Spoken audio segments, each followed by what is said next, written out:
What a pleasure it is to see you all today. We are talking about how to um, grow and expand the diversity in your community. And diversity covers lots of different areas. So when I talk about diversity, I'm talking about not just race and economic level, but I'm talking about religious backgrounds. I'm talking about lifestyles. I'm talking about geography.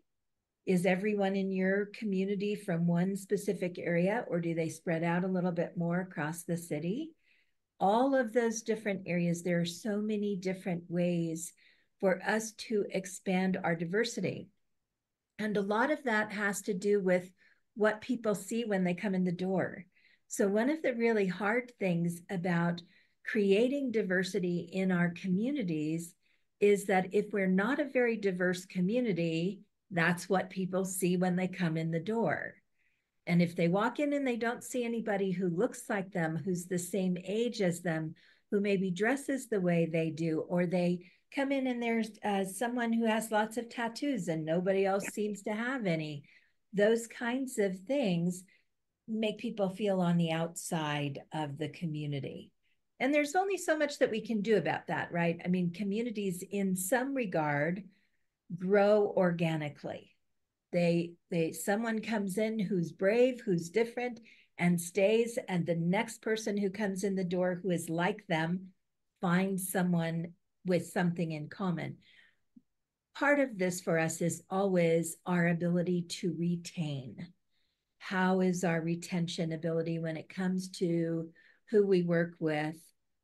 Are we good at retaining the people who who show diversity?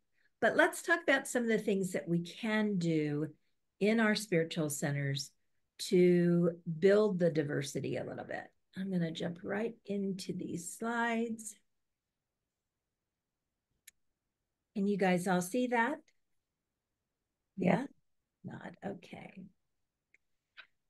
So before we get started, a reminder that this class is the service of Unity South Central Region, and this class is always offered at no cost. And part of the reason we're able to do that is because of the donations made by folks who attend and people across the region. So thank you so much for your generosity with the region. We love that we're able to bring things to you that you can participate in or watch whenever the need is up. A lot of people come back to these videos on their own at another time.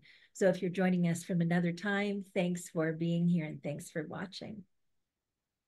One of the first things that comes to mind when we think about embracing diversity is to consider our language. And this one was a really big one for me. It's taken some practice to move into more gender neutral language.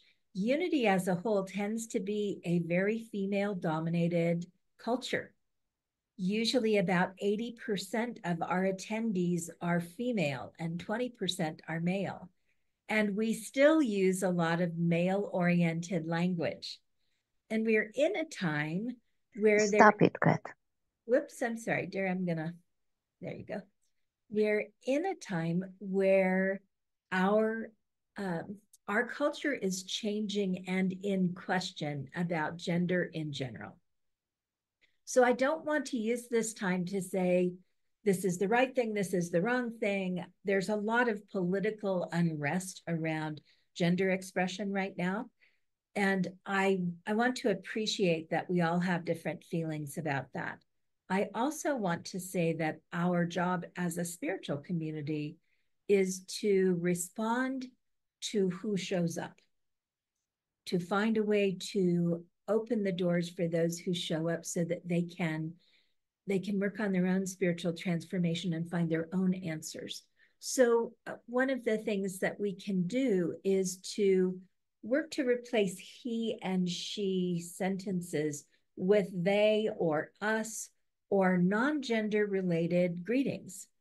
How are all of you this morning is different than welcome, ladies and gentlemen. It doesn't exclude anyone, and it doesn't side you with anything either. but just good morning. I'm glad to see you all made it. Or the women's group gathered this week and they had a great time, right? It is the women's group, but our reference to them makes a difference. To avoid making assumptions when we meet someone, to ask people, what are your pronouns? If there's any question at all, is really valuable. What pronouns do you prefer? There was a time, I think, when that question kind of startled some people. Anymore, people are really used to being asked. And that openness to people being seen and accepted for whoever they are makes a difference in whether or not they come back. The diverse representation in leadership is really important too. If your leadership of your volunteer teams, your platform assistants, your music team, your any of those teams, your staff is very vanilla, it's all everybody is Caucasian, or any other race or age or lifestyle, it gives a message to people that unless you fit into that stereotype, you're not welcome. So I am not a proponent of hiring people for the color of their skin or their age. Despite the fact that sometimes if you can get somebody who's 25, 30, 35 in the front desk, it helps you to bring people in who are in that younger demographic. Despite the fact that that's true, unless someone is the most qualified, I will most likely hire according to qualification. But if I have two candidates who are both equally qualified, and I have the opportunity to put a younger face at the desk or an older face, I'm probably going to choose the younger face because it attracts a different age group, because it helps to diversify. So it's something to think about and to look about. We have 34 teams here, and we don't often look at the cross section of who's leading the teams until you have a team leader meeting, which I recently did. And I was actually really surprised to see how much we lack diversity in leadership. So sometimes it's worth it to call your leadership team together and actually take a look and see who's leading your community, who's out there, who might be a good leader and isn't stepping up. And are you able to encourage those people to step up in new ways so that there are more visible faces for people who walk in the door? I have somehow in all of this lost my little cursor. There we go. Programming is another area, right? What are we doing? Are we creating music that appeals, music, concerts, events that appeal to different cultures, different ethnic groups? An example would be, have you had musicians in who appeal to the Hispanic part of your community lately? Have you brought in a group of African drummers? Who have you brought in who appeals or might attract someone different into your community? Because unity tends to be very Caucasian, unfortunately. So how do we allow a community to not only attract new people, but for our community to experience different culture is a really important thing, to create understanding between cultures and openness. And that was the work of Jesus, right? The work of Jesus was to bring different kinds of people together, to make everyone welcome, to create understanding. Are we doing that work? Special events that celebrate other cultural activities. Do you know what is happening? That we're going soon into the season of Rosh Hashanah, and a very big time for the Jewish culture. Do we talk about that from the pulpit? Do we recognize it? Do we inform people this is, if you happen to be of Jewish descent, you might be experiencing this right now. Let's talk a little bit about what it means. about what this means for us and what it means for people in general, and why this is a cultural celebration that has lasted so many years. So we talk a lot about at one meant, but the concept of atonement is an important concept in today's society because it allows us to consider forgiveness. How do you walk in accountability? If you've done something that hurts someone, how do you forgive someone? If someone were to come to you in apology, how do you stand in forgiveness of them? Now is a good time coming up as we go into the Jewish season, to the high holidays in the Jewish season. Now is a good time to bring those topics in a natural way, because there will be people in your community who have Jewish heritage, and it helps them to feel seen, and also brings forth information into your community that allows your community outside of your building to relate with their Jewish neighbors or their Jewish coworkers, to understand there's more going on in the world right now. And that makes people feel welcome and seen. Another piece that we can do is to partner with diverse organizations. We have a couple of Jewish organizations, speaking of the Jewish community.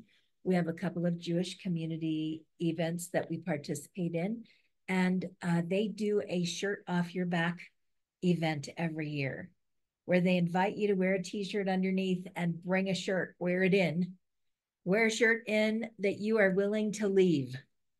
Sometimes some churches do shoes off your feet. I've actually had my little brother call me and say, I walked barefoot out of church today because my church took my shoes. So these are events that happen that invite people to donate largely into the refugee communities. The shirt off your back, the shoes off your feet, the coat out of your closet, whatever it is. Those are opportunities to donate into community partnerships that are serving refugees who are without enough. They're simply without enough. They were forced out of their homes without their belongings, and they have only what has been donated so far. So those are fun events for the community. They're very tangible events.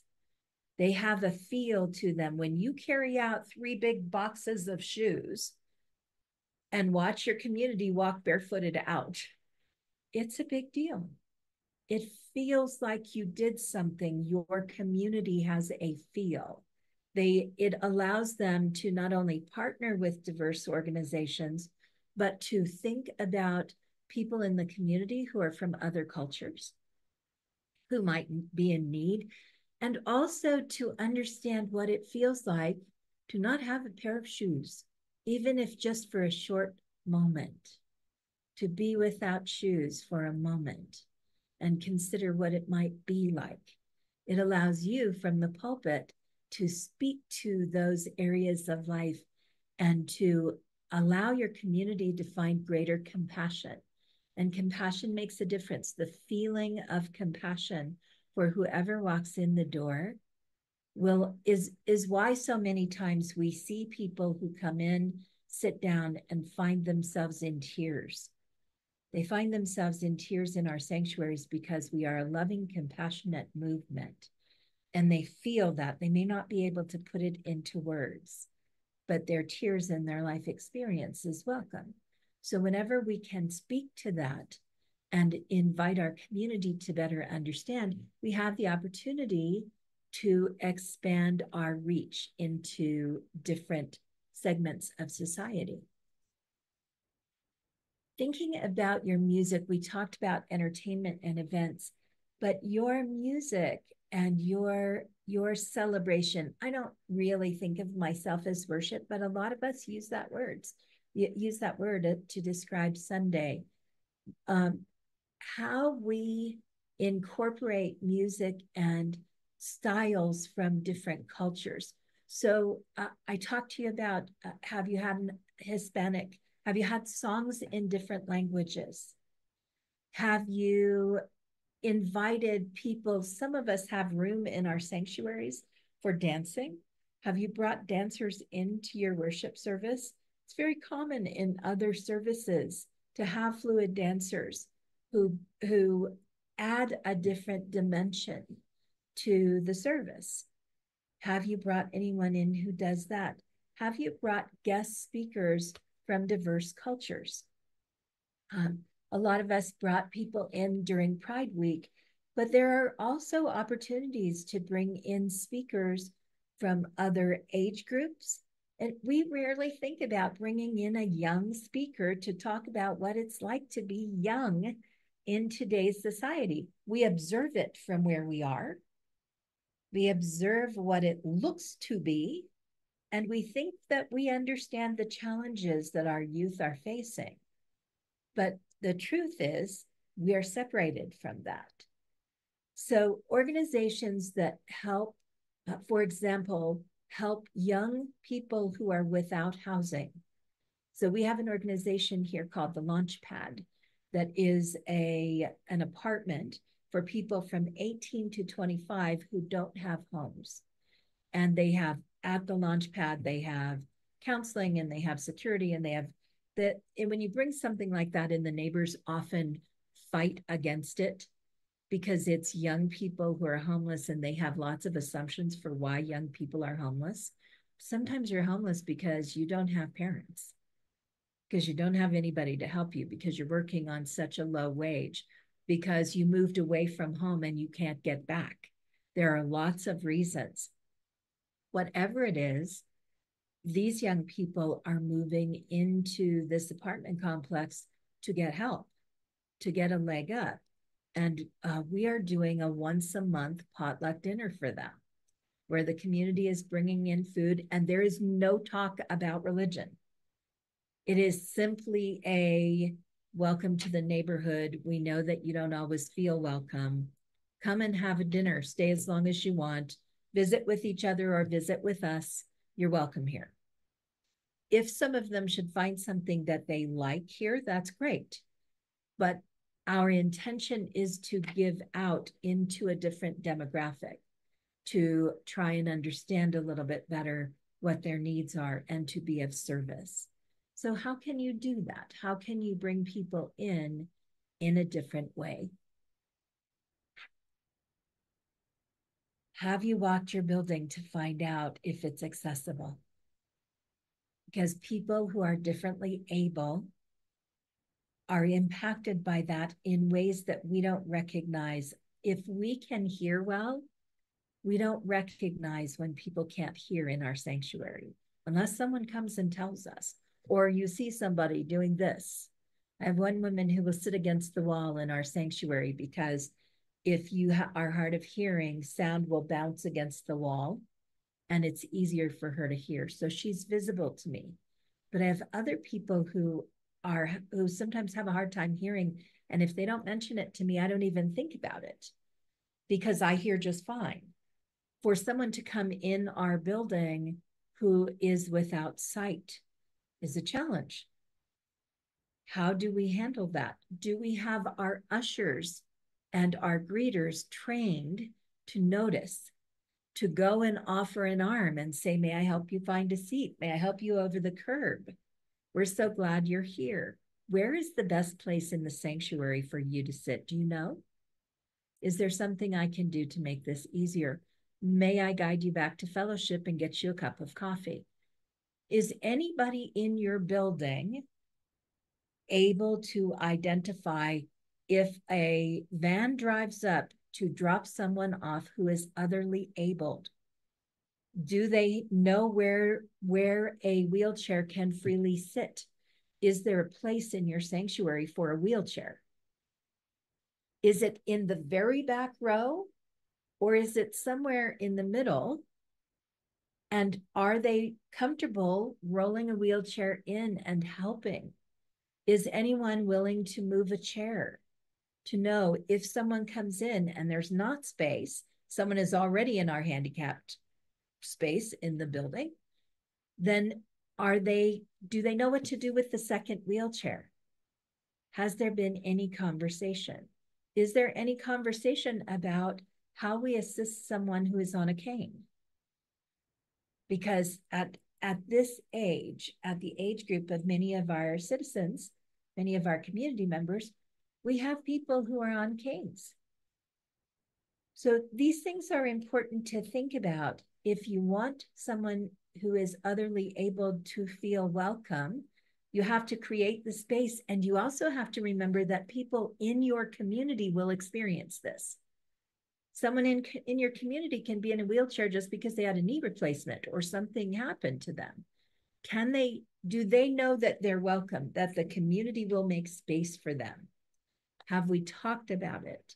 Have we stepped into it? Is it visible? Or will someone who's injured in your community feel like they need to stay home because, there's really not a place for me and nobody's going to help me?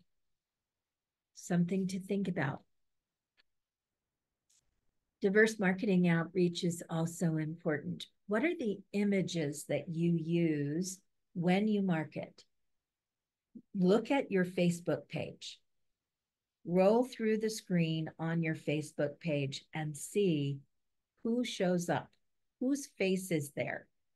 Is it just the faces of people who are in your community right now, or is it the faces of the wider community you serve? We like to put up pictures of our people. They like to come to the page and see it.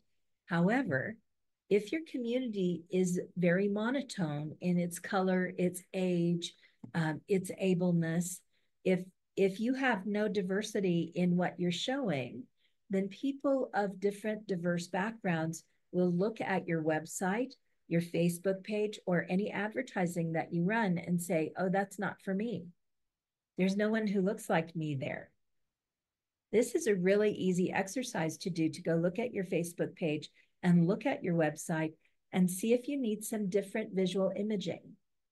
And if you do, to work with your administration or do it yourself if you're the person who does it, to go in and find different images you can use. It is, I think, about $12, $13 a month for a subscription to a program called Canva, Canva. It's a very simple program that allows you to create ads for social media, to do graphics. I'm not a graphic artist. It's very easy to learn. The tutorials are very simple. It's an amazing tool. One of the great gifts in that tool is that it comes with a bank of photographs and a bank of videos. So you can put something in, you can search diverse community photographs, and it will bring up pictures of a very diverse community. Everything that you're seeing here, all the images that you're seeing on these slides, comes through Canva. It's all part of the subscription. So you can use it there. You can also use it to generate visuals for your Facebook announcements and visuals that you use in your newsletters. And there's no additional cost. Usually you're paying by the photograph. If you go into some like iStock or some of those programs, you're paying by the photograph, but you have access to a great library plus all the graphic design tools in Canva, and all the training is there, and it's very easy to use. It's very easy to navigate.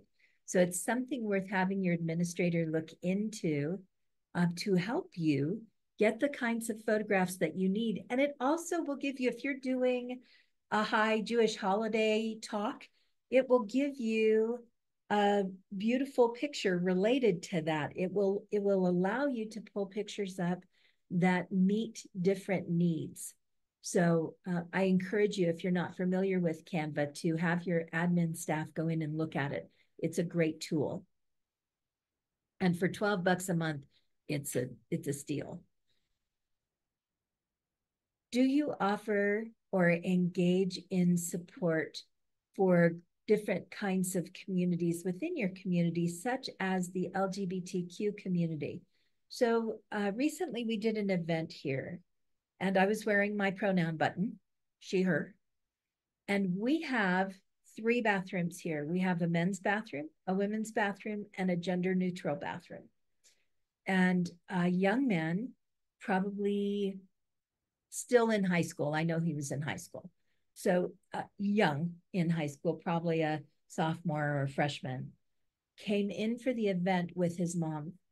And I was standing in the lobby while everyone else was inside the sanctuary. And he walked down the hall out of the gender neutral bathroom, which I wouldn't have known had he not stopped me. But he stopped and talked to me for a minute and said, I just want to thank you for wearing your button and for having a gender neutral bathroom. I want to thank you for making me feel like I can be here. And that is, it's gender neutral family bathroom, right? That's what it says on our sign, but it's a one stall bathroom for, and it's also meets our handicap needs, our otherly abled needs. Do you have that where you are? And I know that some of you are not in your own building, but are you close enough? Do you know where those things are? Do your ushers and your greeters know so that if someone has a special need, they can get them to those places? Just important and valuable to consider. You also can support by doing something like we have a gay men's chorale here. It's fantastic music, amazing music. Can you do a night out in your community? Let's buy concert tickets and go to the winter concert for whatever your men's chorale is or your women's chorale. Are there events in your community that you could support and also create an evening out or an event out with your community and be able to say to the community, I'm bringing a group of 20 people from Unity Spiritual Center. We're really happy to be part of your show, really happy to come and see you. Could you help us have seating together? Not only now have you taken care of your folks and gotten them out into a diverse situation, but you have let that organization know that you as a spiritual center are supporting them. So it's a really good event on both sides. Your folks get to go have some fun, enjoy something, spend some time together, and you get to speak into that community about your presence and your support of their freedoms in our culture. Very valuable experience for everyone. Do you provide resources that are tailored to the needs of diverse groups? So you all know Jackie because she's usually here. Her Folks with Faith program is an invitation for the LGBTQ community to understand not just our faith tradition, other faith traditions as well, but to find acceptance amongst faith traditions when many of them have experienced rejection. So connecting with Jackie and getting some information through her about Folks with Faith, even if all you have are some flyers on the counter, that let people know we're connected with this organization and they will support you. Very valuable for people who walk in the door. Helps them to see that you are open to their participation in your community and that you care about them. You're not just open, but you're here to help. One of the important things that we forget to do is to continuously solicit feedback. So the members that are from diverse cultures, diverse age groups, all of that, do you talk to them? Do you find out what do you like? What do you not like? Do you survey them? Do you check in and say, have we made you feel welcome without being awkward about it? Okay. Because it's like, I know that you guys have experienced when someone 35 walks into your church and everybody in the community grabs onto them and goes, we're so glad you're here. Because it's rare for us to see people who are youthful. So we don't want to make it awkward, but just to say, how are you? How are you liking the community? How's it going for you? Is there anything that we could do that would make it better for you? Coming from the minister, that's a big deal. Coming from the staff, that's a big deal. Check in, find out, commit to continuous learning, commit to engaging with your community around diversity. Ask them, are we good at diversity? What could we do that's better? What do you notice that we could do that would make people feel more welcome? We recently reinstated a visitor table. So, and I don't remember if I mentioned this to you guys or not.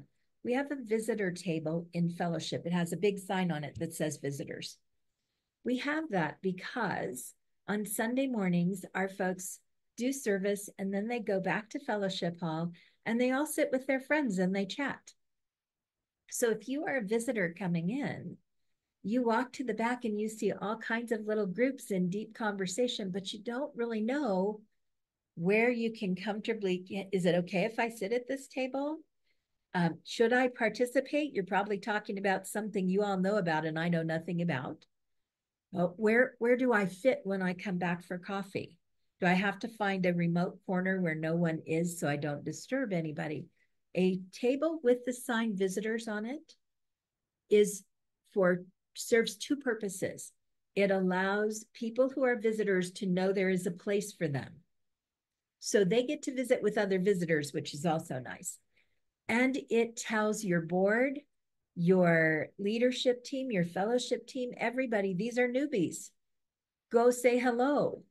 Go find out a little bit about them. If you find out they have something in common with someone, say, why don't you come with me? Let me introduce you to someone. You're going to love talking to them. You guys have a lot in common. And make an introduction. Having the visitor table is a starting point for helping visitors to feel welcome, no matter what their diverse cross-section of culture might be.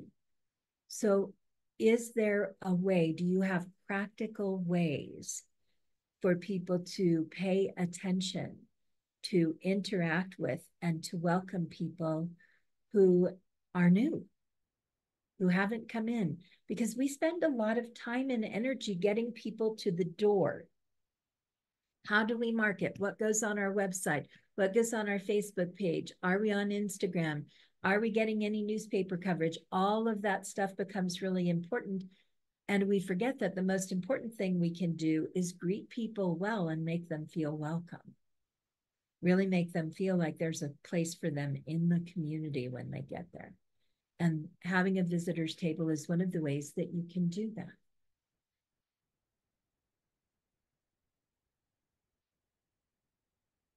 Social justice. We, as Unity, are not a big social justice group. We don't do a lot of marching. We don't do a lot of advocacy work, but it is something that I like to mention because there are times that it's appropriate. There are times that there's something going on. We had about probably 8 or 10 years ago, an event, a couple of events in our city where Black homes were targeted and people went around with spray cans and painted harsh, difficult words on people's cars, on the homes of at the homes of people of color. And at the same time, in the same neighborhood, the Jewish Cultural Center there was attacked and vandalized. And so our our center put together an interfaith gathering, an interfaith um, rally for our community, and invited speakers from all different churches to come in, ministers from all different churches to come in. And we had 600 people who gathered. We put it together in 3 days. And we had 600 people who gathered to give the message to the city that love wins where we live, that we believe love wins, and that this is not who our city is, and not what we want, and not who our spiritual centers are, and that we would come together as a group of spiritual people to speak to this, that this is a small handful of people and not reflective of who we are as a city. And it was an amazing event. It wasn't about who would end up in our centers. It was about coming together with other people and saying, what's happened here is not acceptable. We're going to stand together because it's not acceptable. And we're going to stand up for what is right in our city. There are times that social justice is really important. And there are things that happen because of that. There are people who see who you are, who see that you're up on that platform speaking, who will feel welcomed in your community and may not even know your community exists until you do it. But there's an example set also for the members of your community who might not go and do something alone, but when the whole community gets behind a movement, they find a place to stand for what they believe in. And that is an important thing. Offering educational programs that educate us on social justice issues. Immigration, what is that? What's happening in our city? Racism, what is that? What's happening in our city? Ageism, ableism, what are these things? How are they being handled where you live? When we educate our community, even if we just add a few facts on a Sunday morning when we're talking, when we educate our community is better equipped to respond to the needs of the people that we serve.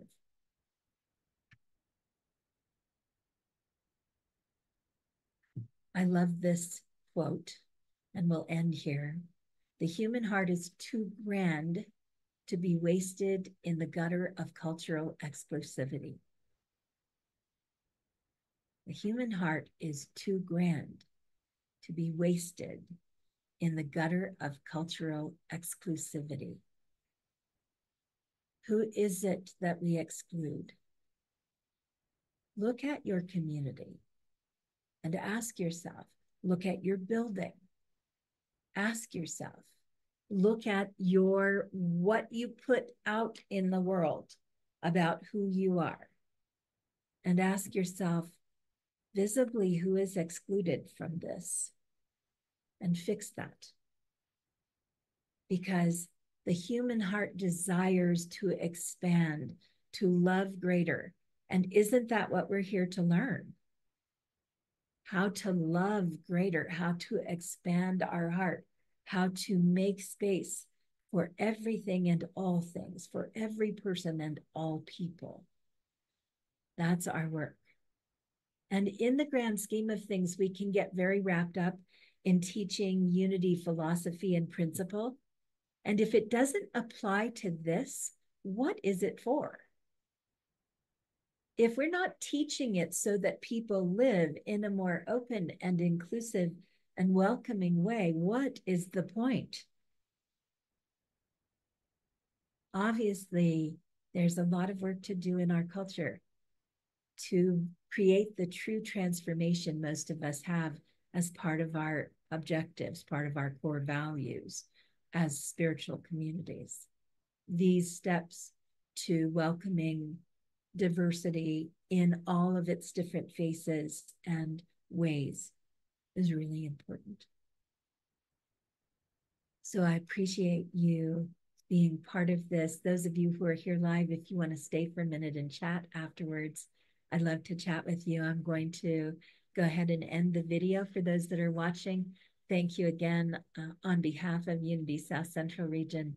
We so appreciate the time that you give, your support of the region, and the way we're able to collaborate. I hope you have an amazing and blessed day.